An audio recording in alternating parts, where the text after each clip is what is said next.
ഈ കേക്ക് നമ്മൾ ചെയ്യുന്നുണ്ടായിരുന്നത് 2 വയസ്സായ ഒരു ഉണ്ണിവാവയ്ക്ക് വേണ്ടിയായിരുന്നു. കേക്കിനെ പറ്റി വലിയ അറിവൊന്നുമില്ലാത്ത ആൾക്കാരാണ് നമുക്ക് ഈ കേക്ക് ഓർഡർ വന്നിട്ടുണ്ടായിരുന്നത്. അതുകൊണ്ട് തന്നെ വാഞ്ചോ കേക്ക് വേണമെന്ന് മാത്രമാണ് പറഞ്ഞിട്ടുണ്ടായിരുന്നത്. 2 വയസ്സായ ഉണ്ണിക്ക് നമ്മൾ വാഞ്ചോ കേക്ക് ആ ഒരു തീമിൽ ചെയ്തു കൊടുത്തു കഴിഞ്ഞാൽ അത്ര രസം ഉണ്ടാവില്ലല്ലോ. അതുകൊണ്ടാണ് ഞാൻ ഇങ്ങനെ ഒരു തീം സജസ്റ്റ് ചെയ്തത്. ഞാനിപ്പോൾ ചെയ്തുകൊണ്ടിരിക്കുന്ന കേക്ക് ഞാൻ ഉദ്ദേശിച്ച ഒരു രീതിയിൽ തന്നെ ആയിട്ടുണ്ടായിരുന്നു. കാരണം ഇതുപോലെയാണ് ഞാൻ ഉദ്ദേശിച്ചിട്ടുണ്ടായിരുന്നത്. ഇങ്ങനെ ഒരു ഡ്രിപ്പിംഗ് കൊടുക്കാനായിട്ട് ആ ഒരു കളർ കോമ്പിനേഷൻ വരണമെന്നായിരുന്നു എൻ്റെ മനസ്സിലെ പിക്ചർ. ഞാൻ പിൻട്രസ്റ്റിൽ പോലെ തപ്പിയിട്ടുണ്ടായിരുന്നു. പക്ഷേ അതിലൊന്നും ഞാൻ അങ്ങനത്തെ ഒരു പിക്ചർ കണ്ടിട്ടുണ്ടായിരുന്നില്ല.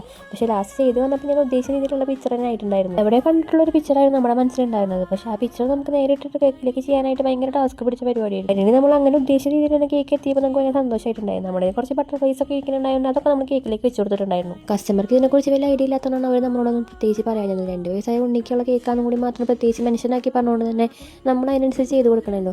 അങ്ങനെയാണ് നമ്മൾ ഇങ്ങനത്തെ ഒരു കേക്കിലേക്ക് എത്തിയത്. അപ്പോൾ കേക്കിൽ നമ്മൾ പേര് എഴുതി കൊടുക്കേണ്ട റൈറ്റിംഗ് ഒക്കെ അവർ പറഞ്ഞിട്ടുണ്ടായിരുന്നു. അതൊക്കെ നമ്മൾ എഴുതി കൊടുത്ത് കേക്കിൻ്റെ ഒക്കെ ഇങ്ങനെയാണ് വരുന്നത്. അപ്പോൾ നിങ്ങൾക്ക് ഇങ്ങനെ എൻ്റെ കേക്കൊക്കെ ഇഷ്ടപ്പെട്ടു? കേക്ക് ഇഷ്ടപ്പെടുകയാണെങ്കിൽ പിന്നെ ഇതുപോലുള്ള കേക്കിൻ്റെ വീഡിയോസൊക്കെ ഇഷ്ടപ്പെടുകയാണെങ്കിൽ എന്നൊന്ന് ഫോളോ ആക്കിക്കോ. അടുത്ത വീഡിയോ കാണാം. ടാറ്റാ.